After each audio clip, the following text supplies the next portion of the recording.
ওং নমঃ ভগবতে বাসুদেবায়।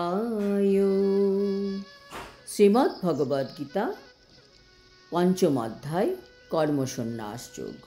হরে কৃষ্ণ। আজ আমরা কর্মসন্ন্যাস যোগের ৬ নম্বর শ্লোকটি শুনব। সন্ন্যাসস্তু মহাবাহো দুঃখম আপ্তম অয়োগতঃ যোগযুক্তো মুনির্ব্রহ্ম ন চিরেণ অধিগচ্ছতি। অনুবাদ: হে মহাবাহ, কর্মযোগ ব্যতীত কেবল কর্মত্যাগরূপ সন্ন্যাস দুঃখজনক, কিন্তু নিষ্কাম কর্মযোগে যুক্ত মুনি অচিরেই ব্রহ্মকে লাভ করেন। তাৎপর্য: এই শ্লোকে কৃষ্ণ বলছেন, হে মহাবাহ অর্জুন, শুধুমাত্র সন্ন্যাস বা ত্যাগ করলেই যে মানুষের জীবনের উদ্দেশ্য সিদ্ধ হবে তা কিন্তু নয়।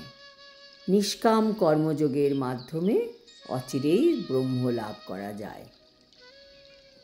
জ্ঞানযোগে যোগীরা কী করে? প্রথমে তারা জ্ঞানযোগের দ্বারা তাদের হৃদয় পবিত্র করে এবং তারপর সে কী করে? কর্মযোগের মাধ্যমে মুক্তি লাভ করে। সন্ন্যাসী দুই প্রকারের হয়, মায়াবাদী সন্ন্যাসী আর বৈষ্ণব সন্ন্যাসী। মায়াবাদী সন্ন্যাসীরা সাংখ্য দর্শন অধ্যয়ন করেন, আর বৈষ্ণব সন্ন্যাসীরা বেদান্ত সূত্রের যথার্থ ভাষ্য শ্রীমদ্ ভাগবত দর্শন অধ্যয়ন করেন। মায়াবাদী সন্ন্যাসীরাও বেদান্ত সূত্র অধ্যয়ন করেন, কিন্তু তারা তা শ্রীপাদ শঙ্করাচার্য প্রণীত শারীরিক ভাষ্য অবলম্বনপূর্বক অধ্যয়ন করেন। অপরপক্ষে শ্রীমদ্ ভাগবতের শিক্ষা অনুসরণকারী বৈষ্ণবেরা পাঞ্চরাত্রিকে বিধিমতে ভক্তিমার্গে ভগবানের সেবা করেন। তাই বৈষ্ণব সন্ন্যাসীরা চিন্ময় ভগবত ভক্তিতে নানাবিধ কর্তব্য পালনে নিয়োজিত থাকেন।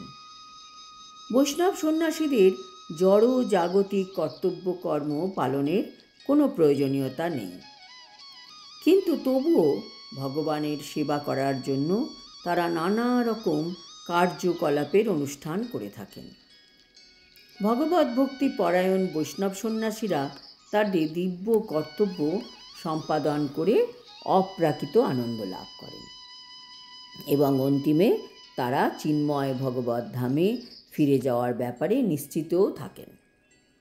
মায়াবাদী সন্ন্যাসীরা কখনো কখনো আত্মোপলব্ধির পথ থেকে ভ্রষ্ট হয়ে সমাজ সেবা, পরোপকার ইত্যাদি প্রাকৃত কাজে পুনরায় প্রবৃত্ত হয়। এই সব তো জড় জাগতিক কর্মবন্ধন ছাড়া আর কিছুই নয়। কাজেই আমরা দেখতে পাচ্ছি, যারা ভক্তিমার্গে থেকে ভগবান শ্রীকৃষ্ণের সেবা কার্যে মগ্ন থাকেন তারা ব্রহ্ম সম্বন্ধে জল্পনাকারী সন্ন্যাসীদের থেকে অনেক উঁচুতে বিরাজ করেন, যদিও এনারাও বহু জন্মের পর কৃষ্ণ ভাবনামৃত লাভ করেন। আজ এই পর্যন্ত। আগামী শ্লোকে আমরা জানতে পারব কী ধরনের আত্মা সকলের প্রিয় হন এবং কেন তিনি প্রিয় হন। হরি ওম তৎসৎ। হরে কৃষ্ণ।